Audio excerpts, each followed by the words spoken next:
Welcome to Human Risk, a podcast dedicated to the understanding of human behaviour as a risk. Here's your host, Christian Hunt. Hello and welcome back to the Human Risk podcast. In this series, I speak to people that can better help us understand human decision making and how we can influence it. This particular episode came about because I saw a post that my guest had put out on social media. It covered a human risk related topic that's about as representative of 2020 as it can possibly get. Before I tell you more, a word of warning. The subjects that are discussed on this podcast are adult in nature, and some listeners may feel that some of the language and content might not be suitable for younger or more sensitive ears. Listener discretion is advised, and you might want to avoid listening in the presence of younger children. Of course, that also means that adult listeners are going to really enjoy listening to it. And here's why I say that. My guest this time, Dr. Jill McDevitt, is a sexologist. You can probably guess what that means, but if not, it's something we cover early on in the episode. The social media post that Jill put out read as follows. If you want to know how we get people to comply with wearing face masks, ask a #sexologist. She went on to explain, it's not our first rodeo when it comes to convincing people they should wear a barrier for protection from a deadly virus. And yes, I know I just used the US pronunciation of what my accent tells you I would normally call a rodeo, because, well, Jill's American and it's her quote. In her post, Jill then listed 10 lessons learned from 4 decades of research on how to get people to practice safer sex. The idea being that the techniques that worked well to get people to wear condoms to stop the spread of HIV can also be deployed to get people to wear masks to stop the spread of COVID-19. Equally importantly, we can avoid techniques and approaches that have been proven not to work well for condom usage. What I loved about Jill's list is that all the items on it are behaviourally smart, by which I mean they take into account the fact that people are human. In other words, that they're likely to make mistakes and get things wrong. What this topic neatly illustrates is the heart of my human risk proposition. If left unchecked, people are capable of doing things we really don't want them to, like spreading killer viruses. Yet all too often, the approaches that are taken to try and stop that from happening are based on a theory of how people should behave rather than the way they actually do. To effectively influence human decision making, we need to think about the way people will behave in a given situation, not the way we want them to. By designing around the former rather than the latter, we're more likely to get them to do what we want. That applies whether we're talking about compliance within companies, getting your kids to behave, or getting people to wear masks or condoms. In my discussion with Jill, we begin by exploring what a sexologist does and how she became one. On the way, we explore the societal taboos around the subject of sex and what implications that have. And we then move on to talk about her 10 lessons. As you would expect, Jill is highly entertaining and brings a ton of energy. This episode was so much fun to record, but it also serves as a fantastic current case study for how to manage human risk. And for that reason, I'm putting it out just a few hours after recording it. So with that said, let's get on with the episode, which allows me to make an introduction I'd never expected when I started this podcast. Please enjoy a very fitting conversation for 2020, covering sexology, condoms and masks with sexologist Dr. Jill McDevitt. So Jill, welcome to the Human Risk podcast. Thank you for having me. It is my absolute pleasure, and you are unsurprisingly my first sexologist on this podcast. So I thought before we get into kind of talking about some of the detail, can you just explain to listeners what that is and how do you even get into that career? Yeah, so sexology is the scientific study of human sexual behavior. I often get that response of people like, what is that? Is that even a real job? Is that a thing? And it is. And I was interested in studying human sexual behavior since I was actually a teenager, because I noticed very early on in my life that I was given misinformation, missing pieces of information, shame-based messaging, and this made me feel very confused as I was going through puberty, falling in love for the first time, having sexual feelings for the first time, feeling very embarrassed. And so I started to do my own research in high school to try and make sense of my experience. And then became very angry that I felt like I'd been lied to by all sources, by health class, by movies and media, even by my parents, who I think tried their best to be, helpful with the talk and things. And so I started telling my friends on the school bus and things, and realizing they were having the same experiences. So I just was like, I can make a career out of this. I like how it feels to help other people not be so ashamed anymore. So then I found, this is, I'm from Philadelphia originally, and there was no schools to study sexuality.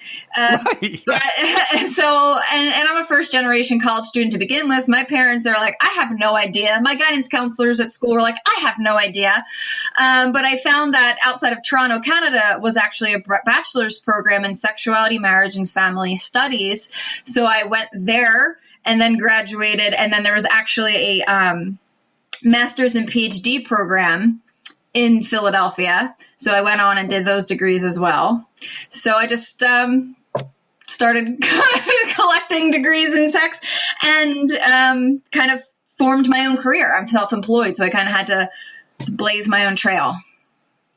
But I mean, that's amazing, right? Because it's really rare that people have can kind of find a passion at a young age, or a curiosity, should we say, and then just pursue that. And it's strange enough for what you might call orthodox subjects, let alone for something that comes with a whole range of taboos associated with it. So that's a pretty amazing story. Yeah, it's I think I'm very fortunate in that I was able to discover my passion, or a passion, period. Some people never get that, but so young.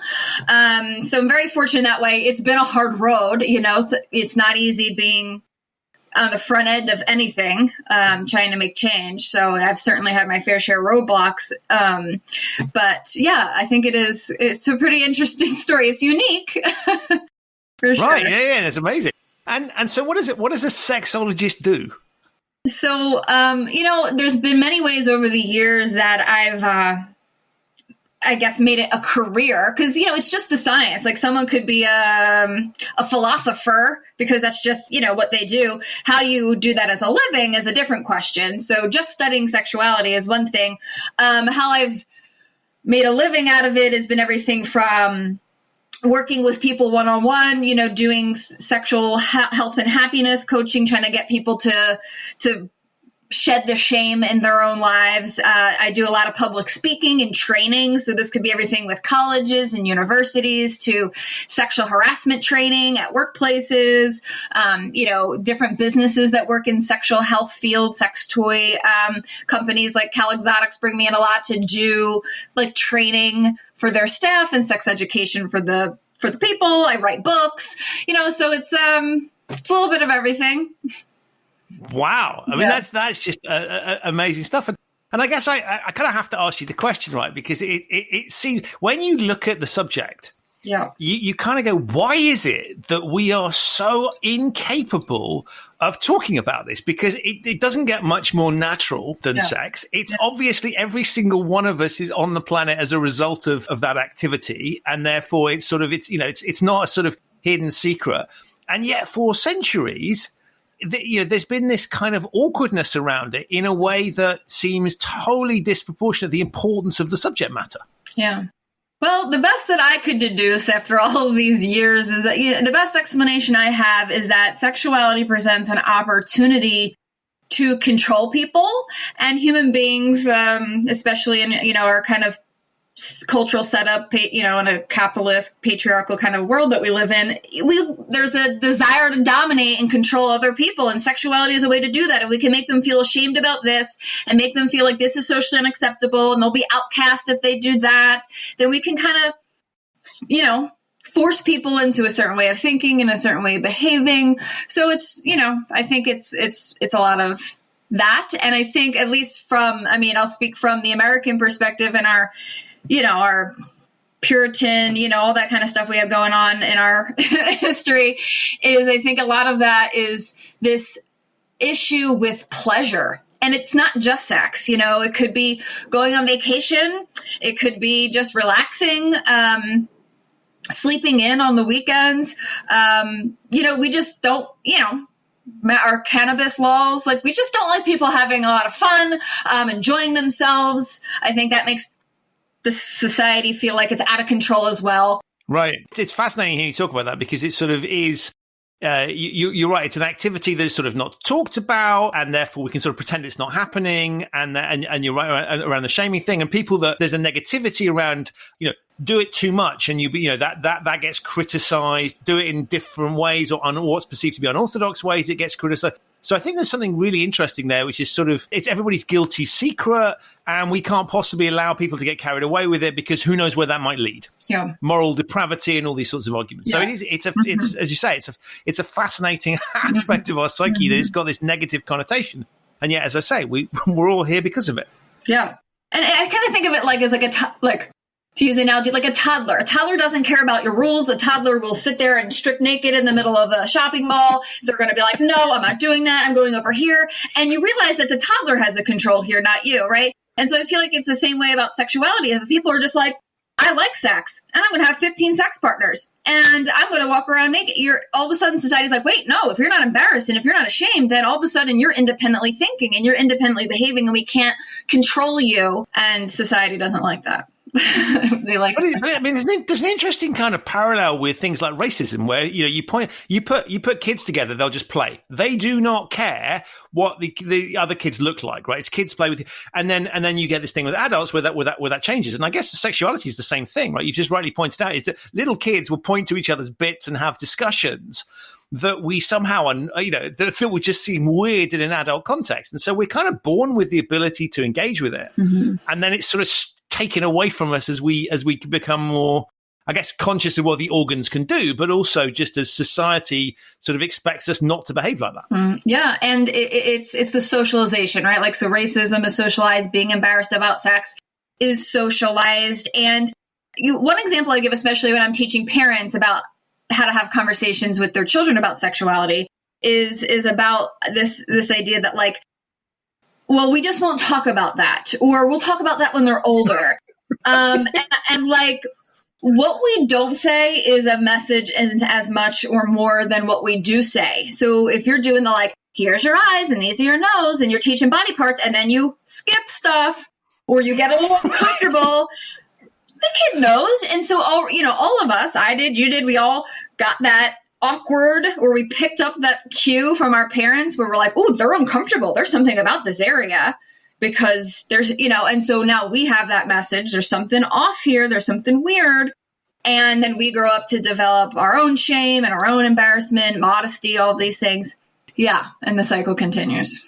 As I think about the shame aspect, I mean, there is a major issue for society. Loads of bad outcomes occur because of this dynamic. And whether that's sort of, people doing the things that we wouldn't want them to societally do, so sort of abuse, or whether it's kind of people having to pretend to be something they're not, people getting blackmailed. I mean, there's a heck of a lot of negative outcomes that just come from this kind of, we will not talk about that. The list goes on, and you named many great examples, and there's so many more of social ills that, if we could just be honest about this, then a lot of problems would go away. It really is kind of that simple.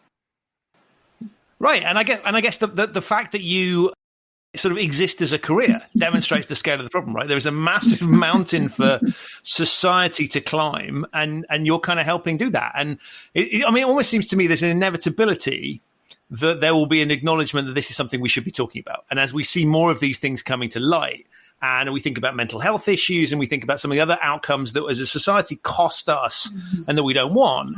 Yeah. The inability to talk about this seems to me to be a really key piece. Yeah. Mental health. And that's a great example and look, we see how much has progressed in the last 10 years that we've gotten better at talking about mental health in honest ways and compassionate ways. If we could apply that to sexuality, we'd see the same amount of gains, I think. And is that happening at all? Because I mean, I see, there's lots of sort of, there's outrage about abuse in the Catholic Church. There is sort of, there's the sort of moral crusade to people that don't sort of the media is becoming pornographic. Those sorts of discussions. Are we becoming more liberal around this topic, or is that just my perception? I mean, it's hard to take in the big picture. There's some days where I'm like, wow, I couldn't have imagined, this in the beginning of my career. Wow, look at what's happening. This is fantastic progress. And there's sometimes I'm like, I can't believe we've been having this conversation for 500 years, people. Why are we still, I can't believe we're still, so sometimes I feel like, yes, progress. So, I guess it depends on my mood at any given day because it's complex and there's multifaceted, once I think it's going well, and then I'm like, oh no. Right, because it does feel like sort of on the one hand, we're kind of heading to Handmaid's Tale territory, where sort of, the world is becoming one thing. And of course, that in itself is a plot motive. It's kind of like, it looks like on the face of it, there's one thing, and then underneath it, there's a total other life. And so we have this sort of Puritanism on the one side. And I always think if people are being overly Puritan, they're just hiding, those tend to be the worst sorts of people because they're clearly hiding something. And then we've got liberalism and kind of openness. And on the other end, it does seem to be quite contradictory. So we're struggling a little bit to handle this topic. We are. We are. And it's not easy. Like I said, this is a hard job. People like, oh, you're a sexologist. That sounds like it must be sexy. Sex is interesting. So sexology must be interesting. I'm like, it's hard because it's basically you're trying to rip 7 billion people out of their comfort zones of generations of belief systems. And I'm trying to say, yes, this is completely uncomfortable, but this is the better way. That's very hard, very hard. So one of the things that grabs my attention and that really got me on to wanting to talk to you was this analogy that you've drawn between condoms and masks. Yes. If we start with the piece around condoms, yes, the very awkwardness around that topic makes it even harder to sort of intervene and get people to behave differently. Yeah. We have the one thing that we have as a benefit with the condoms is that we have time. We've been trying to get people to change for at least 2 generations. So we have that time on our side, whereas the mask thing is, been a few months. So it's harder, we have the wisdom of the condom thing, even though we have the detriment of the fact that it's sex related. And we have made mistakes. And that's what part of the prompted me to even write this post is I saw everyday folks responding to be, this is on social media and just things I see is people saying, we don't want to wear the masks for these reasons. And then I see people saying, you got to wear the mask for these reasons. And if you don't wear the masks, you're this and you're that. And I see government and some health organizations doing messaging about the masks. And I go, we've been down this road with the condoms. None of this is working. We've already made the mistakes in the sex field. We made our mistakes. We learned. We now have good data. We know how to do this effectively. We don't have to start from scratch with masks and learn this lesson again. Let's try to pull what we can from the condom lesson if we can. So that was kind of the setup. It's really interesting, right? Because it's the same field. It's public health. Both the health issues, right? So it's not like you're kind of going, here's something you could borrow, I don't know, from the construction industry, right? And sort of go and then deploy that in the healthcare industry. It is the same industry. It is probably the same people who are sitting there going, we have a crisis of epic proportions that we need to deal with. And so I find it absolutely astonishing that the read across that you've made sort of hasn't been spotted at all. And as soon as I saw, and I want to come on and sort of pick apart some of the things that you highlighted, but it's an immediate read across, which is sort of we need to intervene in a natural process and force you to wear something that is going to feel inhibiting and restrictive. Right. And so it does, so my start point on this is it is so blindingly obvious that you would think they would grasp it. Yeah. Right. And it's astonishing to me they haven't. It seemed obvious to me, but I do this every day. So maybe, they're out of practice. I don't know. But yeah, to me, it was just like, just smack me in the face kind of thing. But so look, for the benefit of the listeners, if we sort of unpick, what is relevant to getting people to wear condoms that applies to masks? Okay. So I had the list, and the first one is related to what I've seen. And I don't know if you've seen this with social media posts of people being like, basically, wear your effing masks, and if you don't, you're a fill in the blank, you're going to kill people, you're going to kill grandma, you're inconsiderate, you're this and you're that, wear your damn mask, it's not that hard, people. That's the kind of rhetoric that I've been hearing, and as much as that might feel satisfying to say it's not effective. So my first point is you can't shame, guilt, or judge people into compliance because it doesn't work. And so, maybe they deserve that ridicule. Maybe it feels good to ridicule them. But if we're talking strategy and behavior change, it's not going to work. It just is not. It's going to make them feel like whatever reason, justified or unjustified, they had for not wanting to wear the condom or the mask is now just affirmed because they're like, see, these people don't understand. They don't even listen to my complaints. So... Right, it's literally preaching at people, right? And doesn't matter how justified your preaching is. Doesn't feel particularly good to be on the other end of a lecture. Right. And we know this intuitively. And again, I find it fascinating that, that this is even a thing in the way that we engage with people, because you sort of go, no, we go back to childhood and we know I don't want to get told off, right? That's just something. So anytime I find myself in an adult situation where that is the dynamic, right, it doesn't feel good. Right. And I think it's really interesting when you say that sort of, this, all of the techniques that are being deployed, the moment they are deployed on us, we resist them. And yet that's the kind of go-to place that people start from, because it feels righteous and sensible, but clearly it's not when you frame it in the way that you have. Yeah. And I think, I think wearing a mask is sensible, and I think people should be wearing a mask. And I think telling them they're expletive this and expletive that if they don't is just not going to get us what we want. And going back to the shame conversation that we started with, like the shame, it just is not serving us. It's just not serving us. Right, because that leads to sort of hiding away and not engaging, as opposed to the thing that we want. Right. Fascinating. Right. Okay, so the first one is you can't shame, guilt, or judge people into compliance. That doesn't work. What's next on the list? So the next one is don't lie, don't pretend wearing it doesn't suck. And this had been a long time in the condom world where it was like, and the complaint was, well, it doesn't feel as good to wear a condom. And the response from the health, world was, it's fine. It still feels good. And it's like, and, with the mask, people are like, well, it's hot and it's uncomfortable and it's this. And that gets dismissed. And again, just like the shame, no one wants to be dismissed and cast off. It's a valid concern that it doesn't feel as good. We should still wear them. And here's why. But to at least validate people's issue, I think, can go really far. Because then people will be like, yeah, it sucks. Okay. And then they put it on. But when they're like lied to and gaslighted into thinking this is perfectly great to wear a mask, even though it's clearly not, then we start to get the mistrust. Right? Because then they start being like, well, these people are full of it about it not being uncomfortable. So what else are they lying about? Condom thing's fascinating, right? It's just as good as not wearing one. It's the sort of marketing spiel you sometimes see. And you kind of go, anybody that has used one recognizes that no matter how good the product is, there is clearly a difference. And that might just be psychological, but there's definitely a physical difference as well.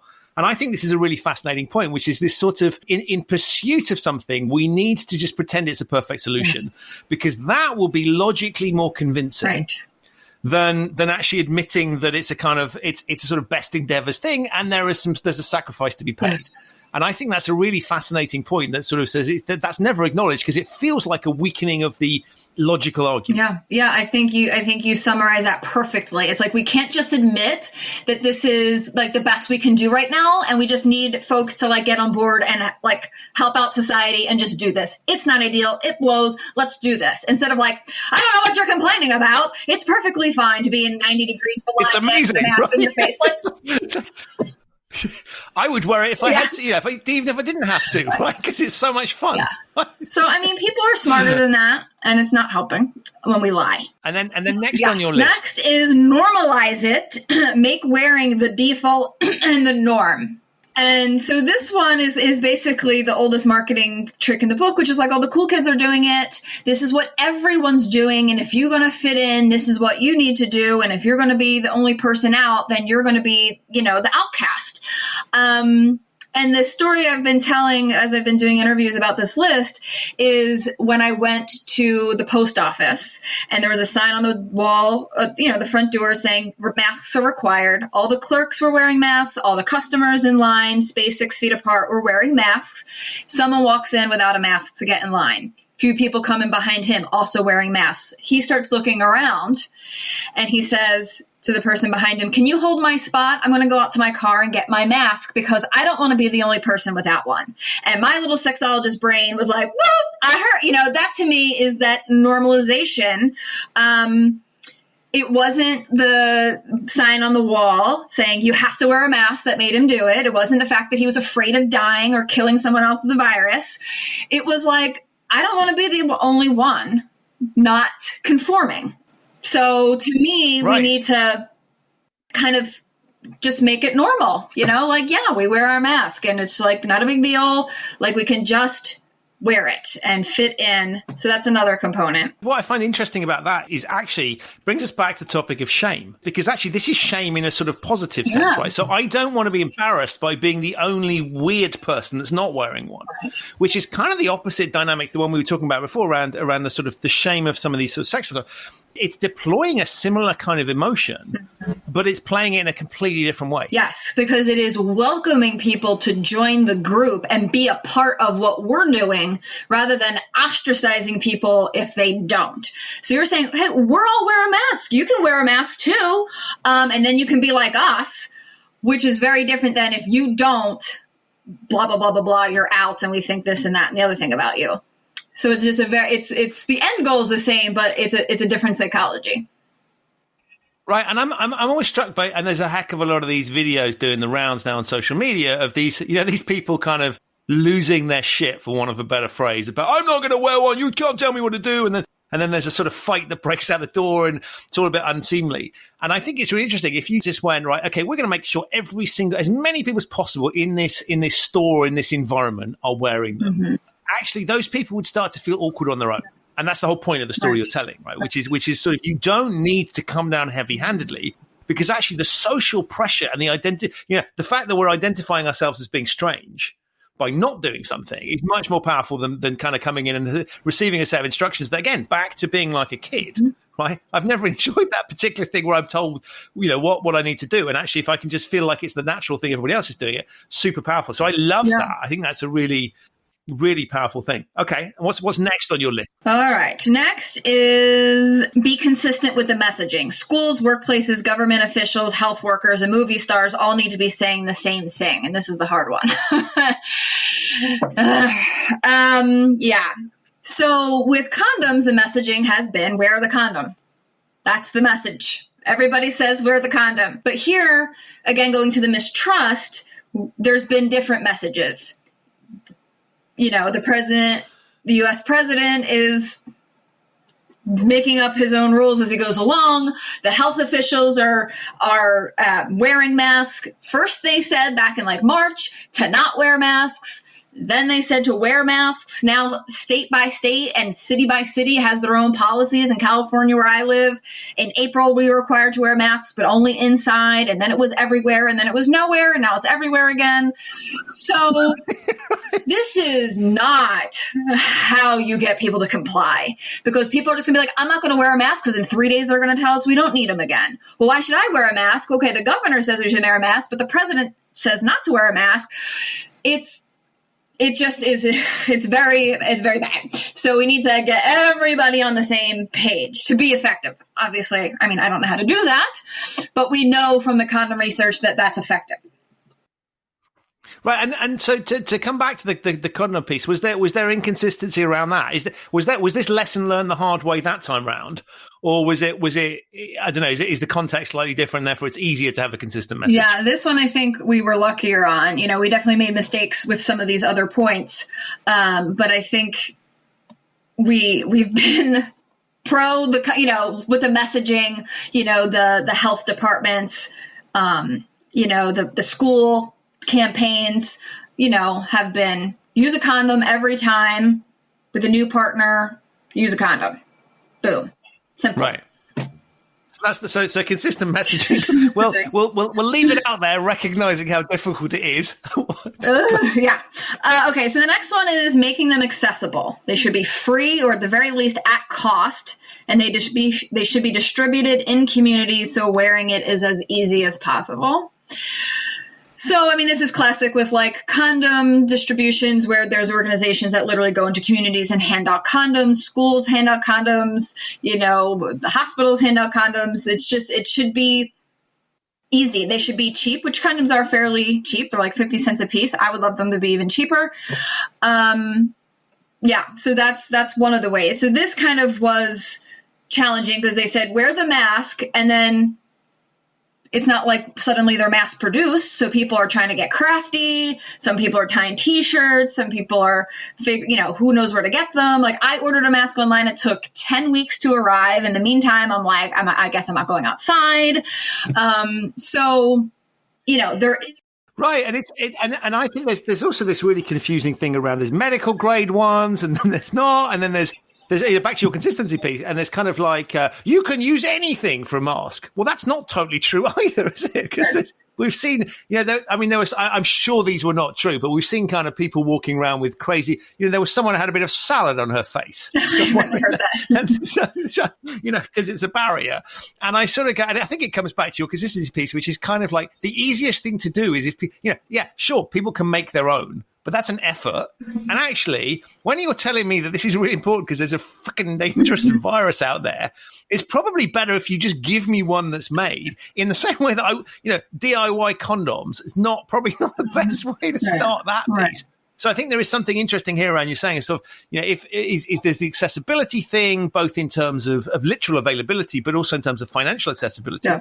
I think this sort of make your own movement wasn't particularly helpful because it blurred the message a little bit around the thing, because it was trying to make it easy for people at the same time. How do I do it? Is it going to be reliable? All that kind of stuff. And you're right, just kind of giving them away, super powerful. And I understand, when it started becoming clear that we should be wearing masks, because the messaging was off as first, as we discussed. But once the messaging was like, we should be wearing masks, then it was like, but we need the masks because we have these overloads at the hospitals. Even the doctors don't have enough. We need to save them, the medical ones, for the doctors. So now everybody should be making their own cloth ones. And I don't know what could have been done differently if they didn't have a stockpile of millions and millions of masks. I don't know what could have been done differently, but that is definitely a major snag. Had there been enough and they could have distributed them, that would have been a lot more, because then people would have been fighting for them. Oh, they're only, they're giving them out, and I need to make sure I get mine. It'd be like the toilet paper. Right. But instead, it was like, no, we don't want it. Major misstep there. The next one is teach people to keep one on their person, in their purse, car, by the front door, etc., because having one on hand greatly increases the likelihood it will be used. Big one. So, right. So in the sexual context, people are kissing, things are getting hot and heavy, and they're like, oh, do you have a condom? Well, if you don't have one in like your bedside drawer, the likelihood of people being like, no, we don't. So let's stop, button back up, and go to the corner store is very different than, okay, I can reach over and grab a condom because we had one. So having them on your person is going to be really great. So if that guy didn't have one in his car at the post office, he would have been there with no mask. But at least he had one in his car, and he had one to go run out and grab. Right, which is an interesting point, right? Because you'd sort of go, why have you got one in your car? Why are you not wearing it? But I think that's sort of missing the point, which is sort of to go, actually, to move from a world where you go, you must wear one the whole time. And it's sort of weird if you're traveling in your vehicle on your own. There's something weird about you wearing. You don't need to wear a mask in that sort of situation. So you can sort of say, makes sense for him to take it off. And I think this is a really interesting piece, which is sort of when one looks at compliance, it's not about saying you need to do this all of the time. And I think one of the other sort of the pieces is to, back to your recognizing the realities of the world. Is kind of, there's always an implicit message. If you wear a mask all the time, you're good. Well, actually, there's some situations where you don't need to. We just need to be very clear about that. You don't need, if you're on your own in your vehicle or at home, you don't need to. But if you're outside, you do. And kind of normalizing that thing, because then that fits in with the care for other people piece as well. So I think there's, as you sort of talk about that having one easy to hand, is kind of making people feel like it's an easy thing for them to do, and therefore they can easily fall back into compliance, as opposed to having a massive effort to do that when these senses of I want to fight the machine and how dare you tell me what to do kicks in. So that's really interesting. Making the path of least resistance from where people are and where you want them to be. Fewer roadblocks, the better. If it's cheap, free, easy, and right in front of them, they're going to be more than if they have to sew and, run back to their car. There's two very different scenarios. Yeah. The next. And then what's next on your list? Is be honest, but not fear-based about the risks of transmitting the virus without one. So, a lot of the modern condom research is on the HIV/AIDS epidemic of the 1980s that started in the 1980s, because condoms had been around and people used them to prevent pregnancy, maybe like if they were worried about like syphilis or something. But for the most part, like it was not as like life or death until like HIV/AIDS. And then people are like, whoa, like this is now a very serious thing. And they went too far in the other direction. And it was literally like, I remember in the 90s, my sex ed class literally being like, if you have sex, you will get AIDS and you will die. That will happen. And it's like, come on. Right. So we want people to be honest, like this is serious. You could really contract this. You could hurt other people. These are the statistics of the people who are dying. This, so explain it, but not like that. Not like you're going to die, because it's ridiculous. Right. Yeah. Because I remember here in the UK, there's the peak of the sort of HIV/AIDS, but it was all about, there was this weird thing about icebergs and kind of lots of dramatic music and these TV ads. And I'm like, this is not clear at all what's going on. It looks utterly terrifying. Yeah. And you're kind of, there's a disconnect between the severity of the message and the threatening music. Yeah. And this solution. And I loved your kind of connectivity around, just we need to kind of treat people like they're adults a little bit and sort of go, this is the reality of the thing. So this is what we're up against, and this is how this helps. Yeah. And I think it was sort of, it's this kind of, if you don't do this, bad things will happen, indeterminate bad things. And we kind of know that's not how the world operates. We grow up on a diet of kind of goodies and baddies in movies and children's literature, but we kind of know that's a stereotype that's there to make a point. And we might enjoy it we enjoy watching movies that have kind of stereotypical characters that are all bad and all good. But bottom line is the world is a bit more complex. And I think this idea about leveling with people, I think is really interesting, because it feels like sort of, we can't trust the population, so we're going to treat them like they're idiots, and we'll just paint a very simplified picture because that will get the message across. It's backfiring. and right. When you have this messaging about with the scare tactics, what it does is, again, builds the mistrust, because people are going to go out without their masks and they're not going to get COVID, and they're going to be like, they're lying. And so now we have a bigger mistrust issue. And so, again, being honest and leveling with people is something like saying there's shades of gray here, where just because something isn't perfect doesn't mean it's not good, right? Like, people can still get pregnant and pass HIV with a condom. So rare, happens. People still die in car accidents wearing a seatbelt. People can still get COVID with a mask, but we're talking about percentages and statistics. And I think that's the piece that's also missing from the conversation, among many other things, is people be like, it doesn't work. People are getting it anyway, or I didn't wear one and I was fine. And I think it's interesting about sort of, if personal experience overrides what I'm told by an authority that I'm suspicious of, I'm going to go with personal experience every time, right? That's a natural thing to do, where you go, they're lying to me. I can ignore that because my experience is that their oversimplified, patronizing message is actually not true. And I think this kind of personal experience override thing is critical to how we operate. Yeah.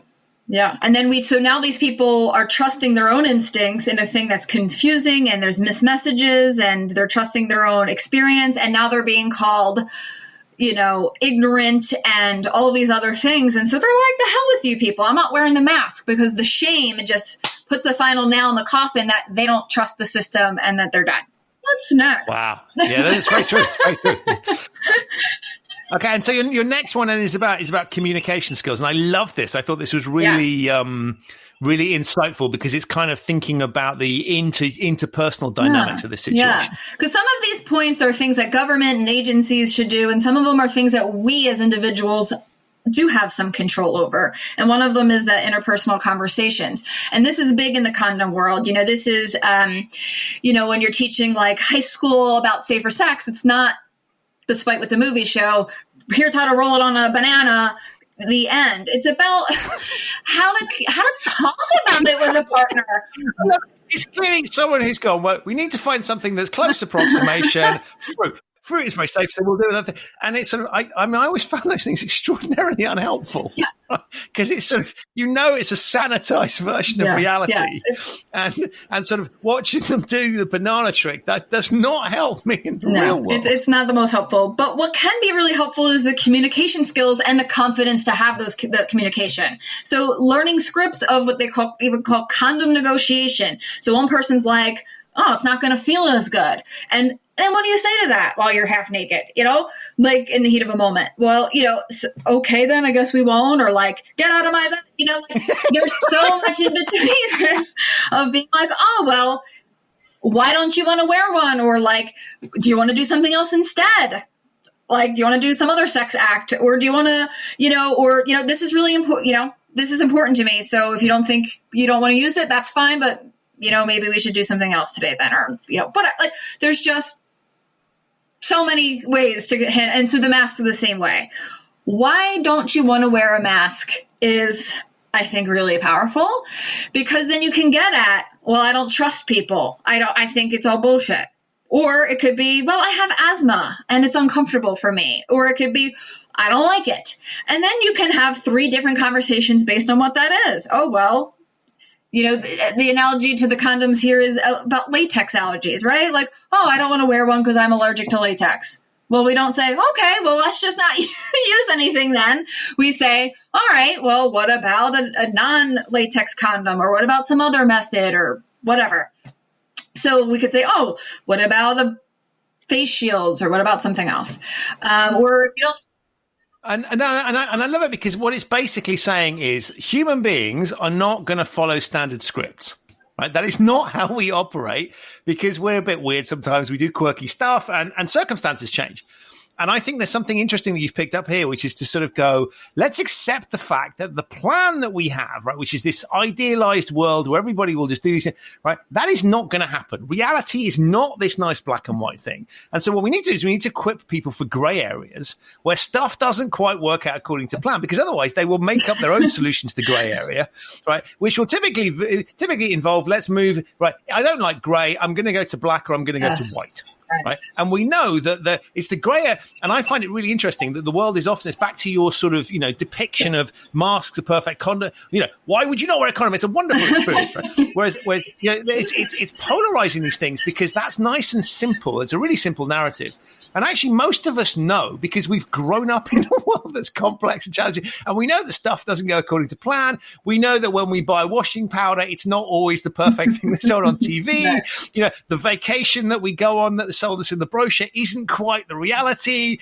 And so we know all this stuff intuitively. And yet there is this strange thing where we don't talk about the reality. We kind of pretend that doesn't happen, right? Gray areas do not exist. It's very simple, one extreme to the other. And I love this idea of helping people navigate the gray, because that's the bit that's difficult or challenging. If you don't help them, they will jump to something that they recognize, which is probably not the helpful answer to navigate it. Yeah, we want people to behave a certain way, and so we just pretend that's how humans behave, instead of acknowledging how humans actually behave, which is they don't comply and they don't listen, and they have independent thought, and they have nuanced experiences.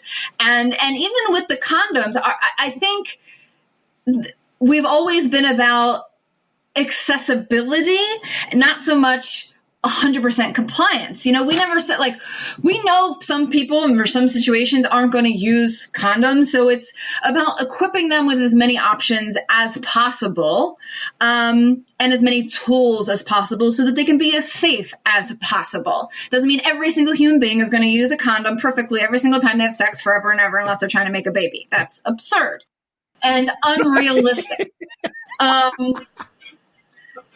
But I think this is really interesting, because I look at some things and go, there are some situations in life where you need 100% compliance, right? And it is achievable. So good example would be a nuclear reactor, right? You don't want someone messing around, kind of having I forgot what the mix of A and B that I'm supposed to put in the reactor is. Which button am I pressing? Right. You need people to just slavish. Food safety is another good example where you go, I don't want people just crazily not follow. So there are situations where you can impose quite draconian things, and it's reasonable to expect that, and you can make that happen. Airline safety is another good example. But there's plenty of other things where I think it's sort of, we have this delusion. It's back to the sort of black and white ignoring the grey. There's this delusion of sort of, I am going for 100% compliance and we will get 100% compliance and we will put in place things and make sure. And it's utterly unrealistic because, as you say, in the moment when things are happening, right, people are not going to stop and go, we will just drive 5 miles down the road or even like 5, just across the street. It's too much effort. And I think there's something interesting here around what outcome what is realistic? What do we really need and what is realistic? And I think, this idea that we can sort of convert everybody to something, and therefore we will aim for 100% and we will pretend that we can get 100% and we will sort of delude ourselves and delude everybody else. When actually, as you say, the realism is things aren't going to work out. There are going to be situations, people are going to forget. I mean, I think with masks is an interesting one. The example of the guy that you gave who went to his car. What does he do if he hasn't got one in his car and he feels embarrassed? Right? We need to give these people an out that kind of goes, we know you're human and likely to screw. We'd rather you didn't screw up, right? But we will recognize that is going to happen from time to time. And if we operated on that basis, we probably have a better chance of getting to that 100% or close to 100% rather than pretending we can get to 100% and building things around this sort of idealized human that has nothing better to do than think about complying with your rules. And that's where the accessibility, like if every place had masks, so if you went to a post office and forgot yours or didn't have yours, if they had masks at the front door, then no one would have a reason to not, but they're not supplying them, right? I don't know if this is true, but I read that Walt Disney would watch people at his parks and see how long they would carry a piece of trash. So they finished eating something and they had the napkin, how long they would wait looking for a trash can before they would finally just throw it on the floor. And it was 30 feet. And it's not that long. They kind of carry it for a few steps and be like, all right, no trash can, I'm done. And so he could have been like making marketing campaigns and calling people litter bugs if they didn't throw out their trash, or he could put a trash can every 30 feet, which is what he did. It's like, do we want this to work? If the end goal is not having trash on the floor, then put trash cans. If we want people to wear masks, give them masks. Like, make it easy for people instead of just using an opportunity to scold them for failing. I really hope that Walt Disney thing is true, right? Because on the one hand, I just go, what a waste of time, right? What an idiotic waste of time. And then I go, actually, I think that's a really interesting attention to detail.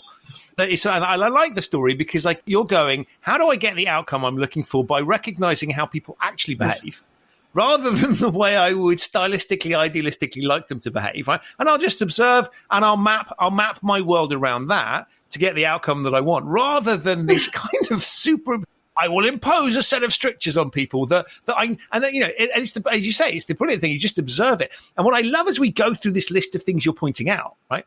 It is so obvious. If you actually just sat there and thought, okay, what are the impediments to people doing this, right? What social, mental, not sort of, what are the impediments for people who have nothing better to do but to have planned their lives out, but like the realistic thing that most people are going through, where people forget stuff and they have other priorities and they have other things to do and they're a bit pissed off and they've had an argument with someone, there's a load of other things going on, right? And this is probably the last thing. And particularly where it's a habit that you're not used to doing. Yes. There's a high likelihood that you are likely from time to time you're going to forget and you're going to do things that you shouldn't do. And factoring that in, as you say, building the trash can thing and just going, actually, let's just solve this problem by other means, because that's far more effective and we can move on and do other things. And I think that's a really, really powerful way of kind of thinking about stuff. Yeah, I hope that's true too. I'm going to keep telling the story about Disney as if it's true, because I think it. We'll make it. Listen, we will make it true, right? Yes. Awesome. Okay, let's get back to your list, because this is great. target the social messaging to different populations, because a college student and a boomer, I have different reasons for noncompliance. So speaking their language, and this is kind of like, I remember Magic Johnson, basketball star, doing the condom campaigns to reach young folks and young Black men, and then there was different celebrities that were so you have it seems like it's actually against one of the other points, but there's layers. So you have the same messaging, wear the condom, and then how it's marketed. From everything from literally the graphics and the ads and the who's doing the speaking and the little slogans and all that stuff is going to be targeted differently. So that's just good old marketing 101. Right. But it's so obvious, because you kind of go, and as I get older, this becomes more prevalent, where you sort of go, I don't here's my stupid example, right? I don't understand video game streaming. Right? Why would somebody watch somebody else playing a video game? Makes no sense whatsoever. And then I just check myself and I go, that is a thing, right? Just because you don't do it doesn't mean it's not a thing. So there's a recognition that what works for me might not work for someone else. And isn't life richer for that, right? Because if everybody was the same, it'd be really dull. Right.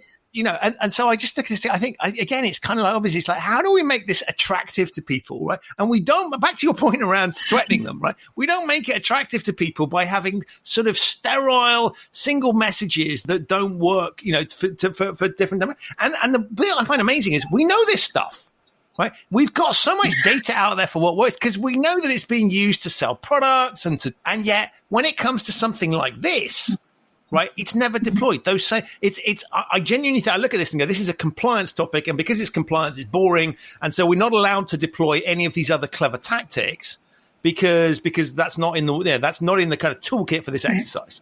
And it's astonishing. And the way you just articulate it, I think is absolutely right. All right, ready for the last one? I'm ready. Okay. Improve their design and make them fit better and more comfortably. So condoms, to the manufacturer's credit, have changed the design. They've made them thinner. They've made them have better lubricants. They've just made them fit and feel better. They've made different sizes available. So they're not as uncomfortable and not pleasurable as they had been in the past. And so I think, people making their own, or this kind of one size fits all masks is, again, and I know this is also new, and it's not like people are going to design all these products and bring them to market, mass produced in a matter of days and weeks as this has been unfolding. But I think it would, again, behoove folks to make this better for people as if they actually weren't so hot and uncomfortable. But I think that, this is a beautiful follow on from your original point, right? It sucks. Yeah. So if your start point is these are perfect, right, and these are additive to everybody's lives, you don't start thinking in terms of innovation around that, because you've stopped at the point at which you decided you'd invented the perfect solution. And I think there's something interesting about that, is you won't get that innovation piece if you're you're not going to, or you get it, but you're not going to encourage it. If your start point is we have a wonderful solution here, right? You should. I think this is a really interesting time for kind of creativity and around it, and saying to people. So I think that kind of make your own thing could have evolved in a sort of thing going, right, help us to make this thing better. Right. So we want everybody to do this. And so you, as people that are wearing it, let's go talk to people, find out why they don't want to wear it. Right. What is uncomfortable about this thing? And I've seen some amazing ones. And you have this incredible one, which I want to put in the link to in the show notes, because I just absolutely loved it. It's it's brilliant. And you have to take it. It's one of those ones where, and you put a comment. I won't spoil it for people, but you put a little thing that says, effectively says, look a bit closer. Right. It's beautiful. And I loved it because it was fun and it was totally on brand. People are now going to go, what the hell is she wearing? Yes. But it's just brilliant, right? And I loved it. And I think that really makes the point nicely, which is two things, right? One is the sense of fun with it. Because again, right, if you're walking around looking like an extra from a kind of nuclear facility, right, that's not particularly helpful. And I think the same thing is true with condoms, is sort of making it, if you don't make it engaging and entertaining and fun and and simple, then people aren't going to do it because we're humans and we're attracted to certain things and we're basically small children who make it easy and simple and fun, and we'll do it. And I think that's such a powerful point. And the design improvement. I mean, I've seen some amazing, not just in terms of the graphic design like with yours, but just the way they design what they can do is improving steadily. But I love this idea that that's what the government and the authorities should be focusing on to start with. And it's funny, isn't it? Because when we think about the solution to the sort of the pharmaceutical solutions, that's when let's have whatever solutions we can. Or when it comes to something like this that is in the here and now, right, and could really help stem this thing, that same mindset isn't deployed. Yeah. I've heard a lot of people say a lot of things. I don't know if I've heard anybody ask any questions. No one's asked, how would this fit better for you? What would make you wear it more? How can we make this more tolerable for you? What ideas do you have? What do you need? Like, no one's asked these questions. They're like, you need to wear it. Buck up. Yeah. Right, and I think actually you reminded me of you've seen that clip with the lady who cut the mouth hole out so that she could breathe more easily. There's just like this awesome thing. And there's this guy who deadpan into, I think she's in a store or something, and he goes, what have you done? And she's like, oh, I just cut it because it was really hard to breathe. Thereby, for the avoidance of doubt, making it not useful.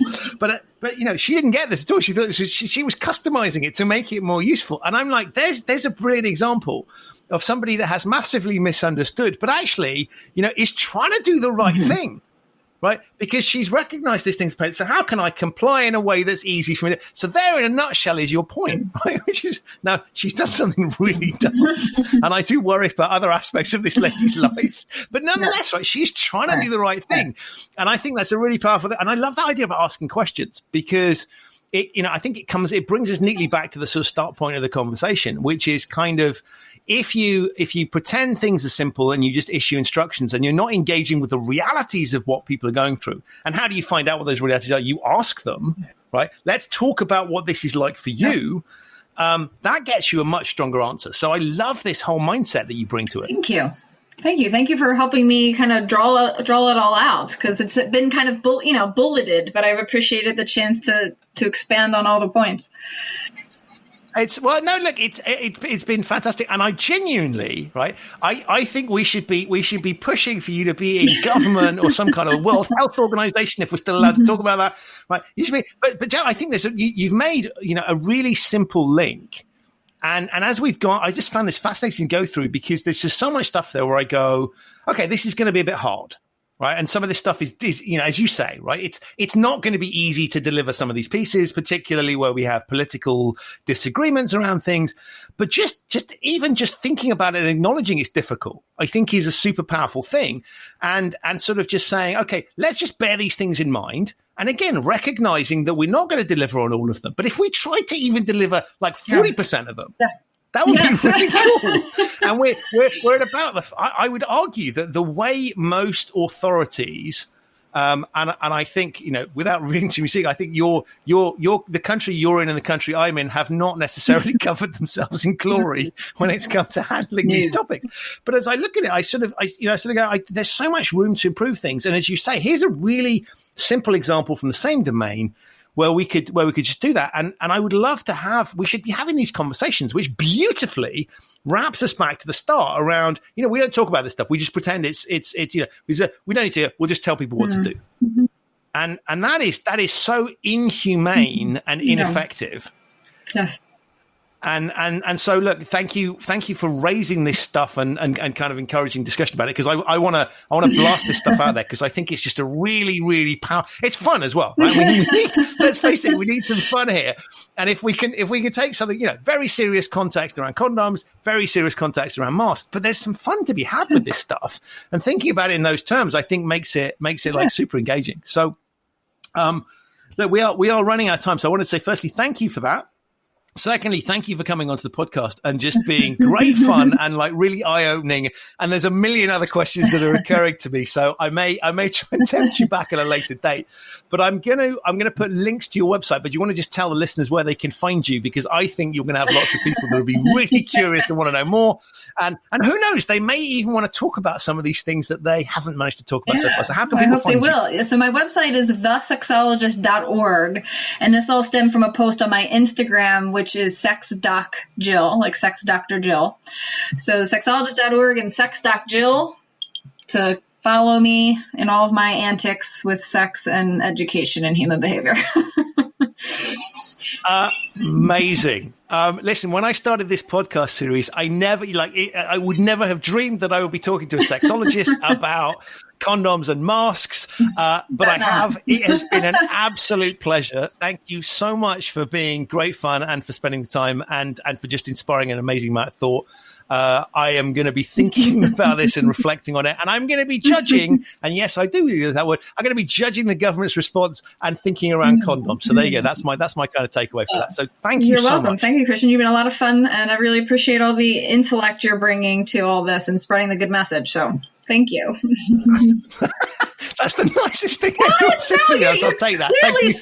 You're clearly very smart and analytical, and yes, I appreciate a good intellectual conversation. I will take that compliment from anyone. I will. You're very welcome. So that's it for another episode of the Human Risk Podcast, and that was such a lot of fun to record. I hope you enjoyed it and found it informative. I think it's a really, really good case study for how to think about human risk. If this is your first time listening to the podcast, welcome. You'll find it wherever you get your quality audio content, and I'd love to welcome you on board as a subscriber.